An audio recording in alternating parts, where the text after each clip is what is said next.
Hello dear students, this is your Reenu ma'am. Welcome to this video. In today's video, we will continue the previous topics, previous important questions of class 10 chapter 3 metals and non-metals. ठीक है बेटा, हमने already question number 10 तक कर लिए थे, आपको ध्यान होगा हम ये असाइनमेंट सॉल्व कर रहे थे. ठीक है, तो इसमें हमने क्वेश्चन नंबर ऑलरेडी 10 तक कर लिए थे. फर्स्ट वीडियो में 1 to 8 किए थे, फिर 9 10, देन क्योंकि वो लेंदी हो गया था. अभी हम क्वेश्चन नंबर 11 से स्टार्ट कर रहे हैं. ठीक है, सो बेटा जी here in this question number 11, बेटा metal non metal chapter basically metals और नॉन मेटल्स की properties, how they react with acid, how they react with various things like water and. ठीक है, तो उस तरीके से आपके पास में बहुत सारी चीज़ों से कैसे कैसे रिएक्शन होता है, कैसे मेटल्स का एक्सट्रैक्शन होता है उनकी ओर से, उस पर बेस्ड है. तो हमने काफ़ी क्वेश्चन कर लिए. अब फर्दर क्वेश्चंस करते हैं, और सारे क्वेश्चंस मैं आपको वही करा रही हूँ जो बोर्ड एग्जाम में आ चुके हैं, और आपको ये क्वेश्चंस मतलब कि फ्रिक्वेंटली किसी न किसी फॉर्म में देखने को मिल जाएंगे. ठीक है, now start the video.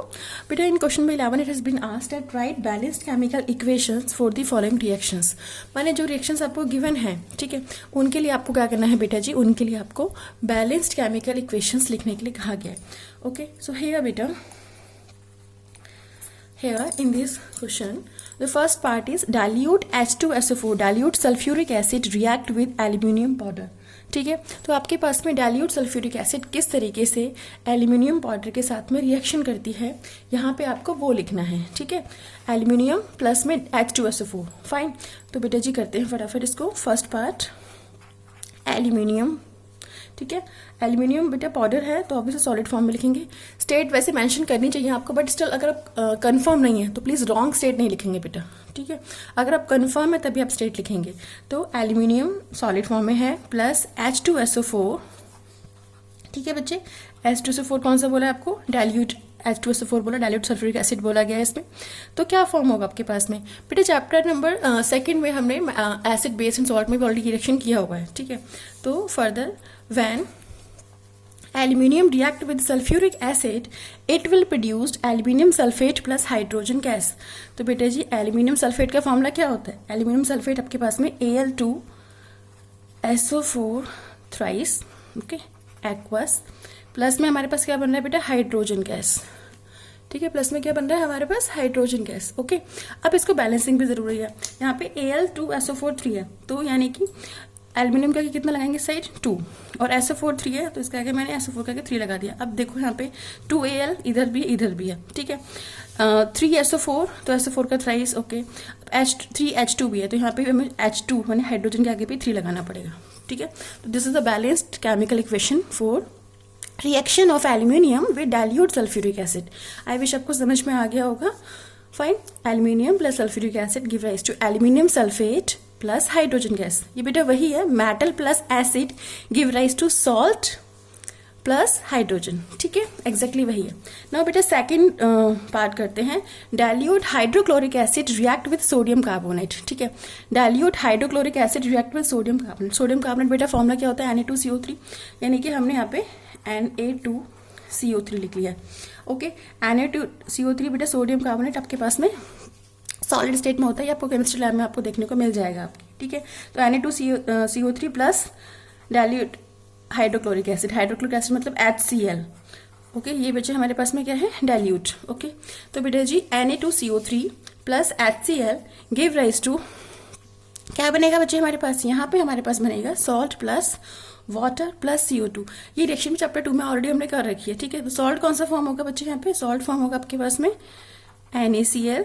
Okay, NaCl aqueous form में है, प्लस में बच्चे आपके पास में क्या फॉर्म हो रहा है, वाटर, प्लस में आपके पास में CO2 गैस. ठीक है, तो ये फॉर्म हो रहा है. Na2CO3 सॉलिड स्टेट में है, सोडियम कार्बोनेट. ठीक है, अगर बेटे से वाटर में डिसॉल्व करते हैं तो आपके पास में क्या बनता है, तो ये बेसिकली बेसिक होता है. ठीक है, तो अगर आप ध्यान दो तो कुछ आपको रिएक्शन जो है वो किस टाइप से मिल रही है, मतलब कि इसको जो वाटर में डिसॉल्व करते हैं तो हमें बेस मिलता है, ध्यान रखेंगे. तो यहाँ पे सॉल्ट लिया है. ठीक है, सोडियम कार्बोनेट का हमने सॉल्ट लिया है, salt plus hydrochloric acid, salt plus acid जो है उसने आपके पास में क्या कर दिया, उसने एक और अनदर सॉल्ट फॉर्म कर दिया है, दैट इज NaCl. प्लस में आपके पास वाटर फॉर्म हो रहा है, प्लस में आपके पास CO2 गैस लिबरेट हो रही है. Okay fine. ठीक है, अब थर्ड पार्ट में देखते हैं क्या कहा गया है, क्या हो गया हमारा.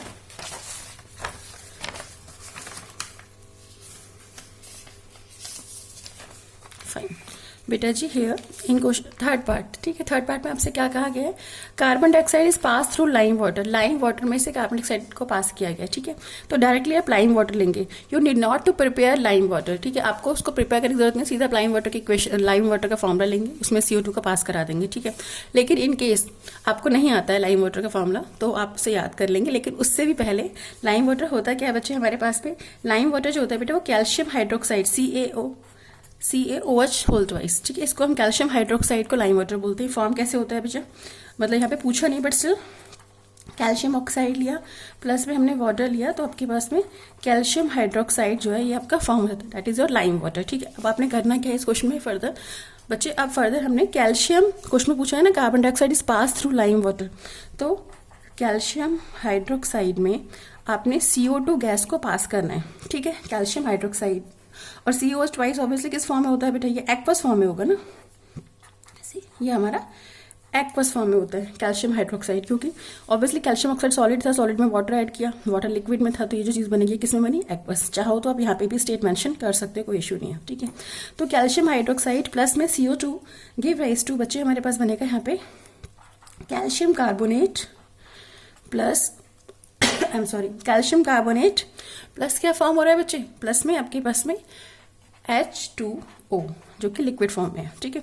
अब ये जो है कैल्शियम कार्बोनेट बेटा ये आपके पास में वाइट PPT फॉर्म में होता है, इसके वाइट प्रेसिपिटेट आपको देखने को मिलेंगे जब आप CO2 गैस को पास करोगे कैल्शियम हाइड्रोक्साइड के अंदर।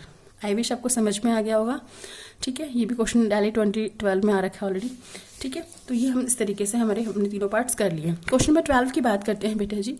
इन question number 12 okay, in question number 12 आपसे कहा गया है बेटा, क्या क्या गया है वो देखिए फटाफट। Compare in tabular form the reactivities of the following metals with cold and hot water, माने आपको टेबल बना के एक्सप्लेन करना है कि किस टाइप से ये जो मेटल्स हैं ये हॉट वाटर के साथ में एंड कोल्ड वाटर के साथ में रिएक्शन करते हैं।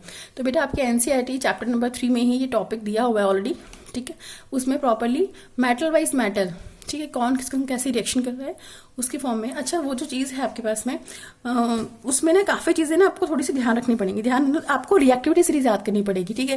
रिएक्टिविटी सीरीज बेटा होती क्या है देख लीजिए फटाफट, आपको एलिमेंट्स के सिंबल जो है बेटा जी वो याद होने चाहिए, ठीक है, एलिमेंट के सिंबल याद होने चाहिए और उनका फिर ऑर्डर जो है वो हम फर्दर याद कर लेते हैं, ठीक है। फॉर एग्जांपल मैं आपको यहाँ पर इससे पहले फटाफट रिएक्टिविटी सीरीज बता देती हूँ किस तरीके से करते हैं। तो बेटा जी हमारे पास में रिएक्टिविटी सीरीज, ठीक है, ये मैं वही बना रही हूँ यहाँ पे जो आपकी NCERT बुक में दे रखी है ऑलरेडी, ठीक है। जस्ट लाइक मैंने इसे कभी याद किया था बच्चे, कालू नाथ के महंगे आलू जरा फीके पके हैं, कौन हक से आएगा और पकाएगा। ओके, आई विश आपको विजुअलाइज होगा। कालू नाथ के महंगे आलू जरा फीके पके हैं, कौन हक से आएगा और पकाएगा, ठीक है। अब ये है क्या बच्चे K4, यहाँ पे K किसका सिंबल है आपके पास, K सिंबल है बच्चे पोटेशियम का, Na मतलब सोडियम, Ca मतलब कैल्शियम, Mg मतलब मैग्नीशियम, Al मीन्स बच्चे एल्यूमिनियम। इसमें क्वेश्चन में पूछा नहीं लेकिन आपको इसकी नॉलेज होनी चाहिए, ठीक है। Z मतलब zinc, Fb means iron, Pb means lead, hydrogen, Cu means copper, Hg means बेटा mercury, Ag मतलब silver, Au means gold and Pt मतलब platinum। ओके बेटे जी, आई विश आपको समझ में आ गया होगा। एक बार दोबारा देख लेते हैं फटाफट। कालू नाथ के महंगे आलू जरा फीके पके हैं, कौन हक से आएगा और पकाएगा, ठीक है। ये मतलब कभी बहुत टाइम पहले मैंने लर्न किया हुआ था, ठीक है। और सबसे जो रिएक्टिव एलिमेंट्स होते हैं बेटा वो हमारे पास में सोडियम एंड पोटेशियम सोडियम जो सबसे रिएक्टिव एलिमेंट होते हैं। और ये यहाँ पर जिस तरीके से हम इसे लेते हैं तो ऊपर वाले जो एलिमेंट होते हैं वो आपके पास में बेटा क्या होते हैं, यहाँ पे मोस्ट रिएक्टिव एलिमेंट होते हैं, ध्यान रखेंगे इस चीज़ का। ऊपर वाले आपके पास मोस्ट रिएक्टिव एलिमेंट होते हैं, फिर जैसे जैसे आप ऊपर से डाउन द बॉटम आते हैं, टॉप टू बॉटम आते हैं, तो आपके पास में रिएक्टिविटी जो है वो क्या करती है बच्चे, डिक्रीज करती है। Okay, reactivity decreases. और सब प्लैटिनम गोल्ड सिल्वर बहुत ही low reactive, least reactive element हम इन्हें कह सकते हैं। ठीक है, तो इस तरीके से हमारे पास में रिएक्टिविटी सीरीज है जो कि आपको मतलब आनी चाहिए, क्योंकि इसके बिना मतलब बहुत सारे इक्वेशंस आप नहीं कर पाते। ठीक है, ऊपर जो होते हैं वो मोर रिएक्टिव, उसके नीचे लेस रिएक्टिव, फिर उससे कम रिएक्टिव, फिर उससे कम रिएक्टिव एंड सो ऑन। ये आपके पास में आपको याद होना चाहिए। Okay, now let's move further. अब हमें बोला गया टैबुलर फॉर्म में बेटा इनकी जो रिएक्टिविटीज है तीनों की, सोडियम, कैल्शियम, मैग्नीशियम, इनकी कोल्ड एंड हॉट वाटर के साथ में आपको रिएक्टिविटी दिखानी है। ठीक है, चलिए सॉल्व करते हैं फटाफट। Just sec. और टैबुलर फॉर्म में बोला गया बच्चे। ठीक है, so just draw a table. Okay, just draw a table to solve it. Fine, कैसे करेंगे वो देखिए फटाफट बेटा। अभी आपको कैमरे में दिख रहा होगा या फोकस है।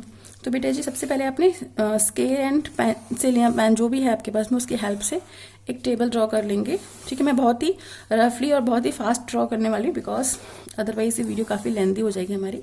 इसमें हमें और भी चीज़ें करनी है, और भी क्वेश्चन सॉल्व करने हैं, दैट्स वाई। ओके, ठीक है, तो बेटा हमने यहाँ पे क्या लिख दिया, मेटल्स। ओके, यहाँ पे हम क्या लिख रहे हैं, रिएक्टिविटी विद कोल्ड वाटर। बेटा यहाँ पे आएगा रिएक्टिविटी विद हॉट वाटर। ठीक है, कोल्ड वाटर, हॉट वाटर के साथ में आपकी कैसे कैसे रिएक्शंस होनी है वो देखिए फटाफट। ठीक है बच्चे, तो फर्स्ट थिंग क्या था हमारे पास, पहला जो है element that is your sodium. ठीक है, सोडियम का सिंबल क्या होता है बेटा, Na है ना। सेकेंड क्या बोला है हमें, calcium, Ca, and the third is magnesium. ठीक है, अब ये कैसे कैसे रिएक्शन करेंगे वो देख लीजिए बच्चे। यहाँ पे अगर हम बात करें आपके पास में रिएक्टिविटी कोल्ड वाटर के, सोडियम जो है बेटे वो हाईली रिएक्टिव एलिमेंट मानते हैं, मैंने अभी बताया था आपको, है ना। कालू रात के महंगे आलू, उसमें सबसे पहले के बने पोटेशियम था, फिर सेकंड नंबर पे सोडियम था। तो सोडियम जो है वो आपके पास में हाईली रिएक्टिव एलिमेंट्स में आएगा। तो sodium react with cold water explosively, मतलब कि बहुत ही फास्ट रेट से और बहुत ही आपके पास में एक्सोथर्मिक रिएक्शन होती है, बहुत ही वायलेंटली जो है ये आपके पास में रिएक्ट करता है कोल्ड वाटर के साथ में, एंड और हाइड्रोजन गैस को प्लेस करेगा, मतलब हाइड्रोजन जो गैस है वो देगा। ओके, तो यहाँ पे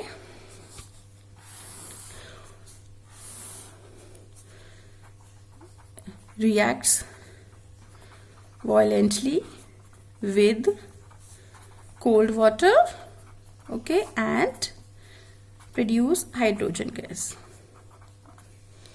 ओके, ये होता है हमारे पास में किसमें, when sodium react with cold water. ठीक है, अब हॉट वाटर की बात करें बेटा, तो हॉट वाटर में तो ऑब्वियसली हॉट वाटर के अंदर भी एनर्जी है, कोल्ड वाटर में एनर्जी नहीं है, फिर भी उसका संग बहुत ही वॉलेटली रिएक्ट करता है। तो ऑब्वियसली हॉट वाटर का संग क्या हो सकता है, हॉट वाटर के संग यहाँ पे explosion will take place. Why, because already reaction exothermic होती है बहुत ज्यादा, और हॉट वाटर के संग तो और ज्यादा हो जाएगी, तो एक्सप्लोजन में टेक प्लेस। ओके, अब बात करते हैं बेटा जी कैल्शियम की। तो कैल्शियम जो है आपके पास में ये रिएक्ट करता है कोल्ड वाटर के साथ में, एंड वापस से क्या करेगा, हाइड्रोजन गैस प्रोड्यूस करेगा, रिएक्ट्स विद, और हम डाउन द आ रहे हैं। ठीक है, ऊपर सबसे ज्यादा रिएक्टिव था हमारे पास में ये। ठीक है, सबसे ज्यादा रिएक्टिव क्या था हमारे पास में यहाँ पे, के, यानी कि सोडियम सबसे ज्यादा रिएक्टिव था। ठीक है, उसके बाद हम यहाँ पे कैल्शियम बोला गया, तो कैल्शियम जो है रिएक्ट विद कोल्ड वाटर, ये भी आपके पास में रिएक्ट करता है, लेकिन इसकी रिएक्शन इतनी वॉलेंट नहीं होती है ना। React with cold water and क्या करेगा बच्चे, cold water and give H2 gas, and react with cold water to give H2 gas, कैसे लिख सकते हो, give H2 gas, hydrogen gas. Okay, now next हम बात करते हैं reactivity with hot water. Hot water में क्या होगा यहाँ पे, it react with hot water at very fast rate. यहाँ पे रेट ऑफ रिएक्शन जो था उससे ज्यादा रेट ऑफ रिएक्शन होगा। रिएक्शन तो वही होना है कि भाई वो रिएक्ट करेगा एंड हाइड्रोजन गैस प्रोड्यूस करेगा, लेकिन ये वाली जो रिएक्शन होगी बच्चे, ये हॉट वाटर से क्या हो जाएगी, reacts very fast with hot water, ऐसे लिख लीजिए हम, हॉट वाटर। ओके, अब मैग्नीशियम की बात करते हैं। मैग्नीशियम जो है बच्चे ये कोल्ड वाटर के संग रिएक्शन करता ही नहीं है, इसे कोई फर्क नहीं पड़ता कोल्ड वाटर आने से, does not react with cold water. ठीक है, जबकि हॉट वाटर के संग में ये रिएक्शन करेगा एंड वापस से हाइड्रोजन गैस प्रोड्यूस करेगा। ठीक है, तो यानी कि Mg reacts with hot water and liberate hydrogen gas. Liberate, produce, give, ठीक है, कुछ भी वर्ड आप यूज़ कर सकते हैं। तो ये हमारे पास में हमने टैबुलर फॉर्म में बता दिया कि किस तरीके से मेटल जो है, जो गिवन मेटल्स हैं वो आपके पास में रिएक्ट करते हैं कोल्ड वाटर के साथ में एंड हॉट वाटर के साथ में। अच्छा, एक मज़े की बात बता देती हूँ बेटा, मैं आपको ध्यान रखेंगे, जो आयरन होता है, ठीक है, आयरन Fe, ठीक है, it neither react with hot water not react with cold water. बेटा जी, ना ही तो ये हॉट वाटर से रिएक्शन करता है, ना ही ये कोल्ड वाटर से रिएक्शन करता है, ये स्टीम से रिएक्शन करता है। आई बात समझ में? It iron react with steam only, ये स्टीम से रिएक्शन करेगा, ठीक है, ना ही तो ये हॉट वाटर से रिएक्शन करेगा, ना ही ये कोल्ड वाटर से। तो ये मतलब क्वेश्चन पूछ लेते हैं 1 मार्क में, तो आपको पता होना चाहिए, ठीक है। Now come to question number 13. Okay, in question number 13 it is been asked to you that, मुझे लगता है 13 ही हो पाएंगे बिकॉज अगेन वीडियो लेंदी हो रही है। या what do you mean by amphoteric oxide, give 2 examples. ठीक है, आपसे पूछा गया है बच्चे एम्फोटेरिक ऑक्साइड्स क्या होते हैं और आपको 2 एग्जांपल्स देने के लिए बोला गया है। बेटा देखो, आप इसे ऐसे लर्न कर सकते हो, एम्फीबियंस जो होते हैं amphibians live on land and in water, ठीक है, AMPH, इतना वर्ड याद है ना, एम्फीबियंस।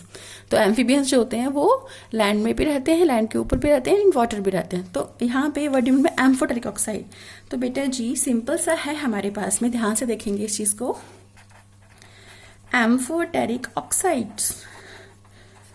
ओके बेटा, these are those oxides which react with acids and bases both to produce salt and water। माने कि ये ऑक्साइड वो ऑक्साइड होते हैं जो आपके पास में क्या करते हैं, जो एसिड साथ रिएक्शन करके भी सॉल्ट एंड वाटर फॉर्म करते हैं एंड बेस के साथ भी सॉल्ट एंड वाटर फॉर्म करते हैं। देखो, हमने चैप्टर 1, 2 दोनों में ही बेटा जी न्यूट्रलाइजेशन रिएक्शन पढ़ी थी, उसमें हमने क्या बताया था आपको, acid plus base give rise to salt plus water.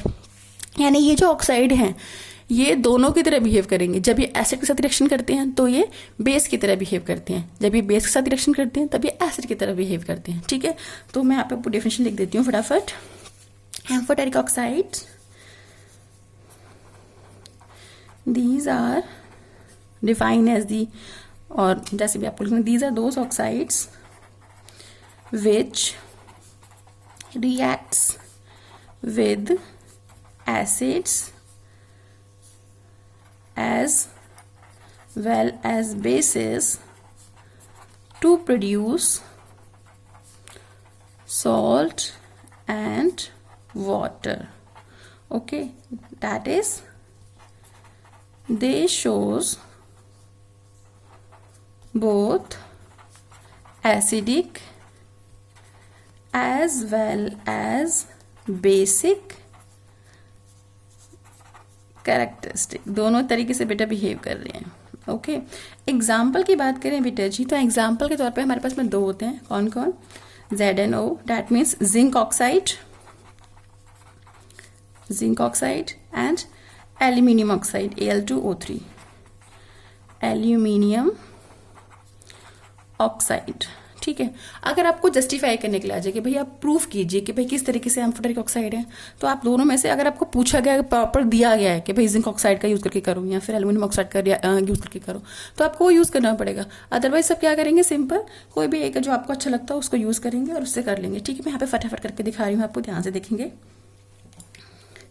बेटा। जिंक ऑक्साइड लिया हमने, ठीक है, zinc oxide plus HCl give rise to zinc oxide plus HCl। HCl क्या है, एसिड है। ठीक है, ये मेरे पास में मेटल ऑक्साइड है जिंक ऑक्साइड। अब zinc oxide plus HCl give rise to zinc chloride plus water H2O। तो इसको बैलेंस कर देते हैं, तो बेटा ZnCl2 प्लस H2O, यानी कि ये मेरे पास में एसिड है, ये हो गया बच्चे सॉल्ट एंड ये हो गया मेरा वाटर। तो यहाँ पे ये ऐसे कैसे वर्क कर रहा है, क्या कैसे वर्क कर गया बेटा, ऐसे बेस वर्क कर रहा है। ठीक है, बेसिक कैरेक्टर शो कर रहा है यहाँ पे, ओके, बेसिक कैरेक्टर शो कर रहा है एज ए बेस। अगेन दोबारा से दूसरा एग्जांपल लेते हैं बेटे जी। ठीक है, ये फर्स्ट इक्वेशन मैंने समझा दी, सेकंड इक्वेशन लेते हैं। तो यहाँ पे it behave like a base because base plus acid gives to salt plus water होता है। सेम मैंने जिंक ऑक्साइड लिया बेटा, अब मैं इसको NaOH सोडियम हाइड्रोक्साइड के साथ रिएक्शन करा रही हूँ, तो मेरे पास में क्या फॉर्म होगा, Na2ZnO2 प्लस H2O।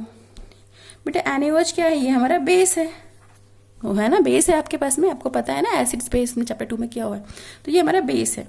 Na2ZnO2 बेटा ये sodium zincate, this salt is known to be sodium zincate, तो ये हमारा सॉल्ट है। और ये क्या है, ये तो वाटर है ऑब्वियसली H2O। तो खुद देखो, अब बेस यहाँ पे सॉल्ट, यहाँ पे वाटर, हमें पता है एसिड प्लस बेस के इफेक्ट सॉल्ट प्लस वाटर, तो यहाँ पे एज ए ये अपने एसिडिक करैक्टर शो कर रहे हैं और बिहेव एज ए एसिड। तो base plus acid gives to salt plus water होता है, तो ZnO यहाँ पे as a base as a base work किया, और सेम NaOH के साथ में एज ए एसिड आपके पास में शो हो रहा है, प्रॉपर्टी अपनी एसिडिक प्रॉपर्टी शो कर रहा है। तो ये एसिड के साथ रिएक्शन करके भी सॉल्ट प्लस वाटर बना रहा है, बेस के साथ रिएक्शन करके भी सॉल्ट प्लस वाटर बना रहा है। तो वो ऑक्साइड जो एसिड एंड बेस दोनों के साथ रिएक्शन करके सॉल्ट एंड वाटर फॉर्म करते हैं, उन ऑक्साइड्स को बेटा जी हम एम्फोटेरिक ऑक्साइड्स कहते हैं। लर्न करने के लिए एम्फीबियन, एम्फोटेरिक ऐसे याद कर लेना, AMPH दोनों में ही कॉमन है। ओके बेटा जी, आई विश आपको समझ में आया होगा। अब इसके फर्दर क्वेश्चन हम नेक्स्ट वीडियो में करेंगे। Till then bye.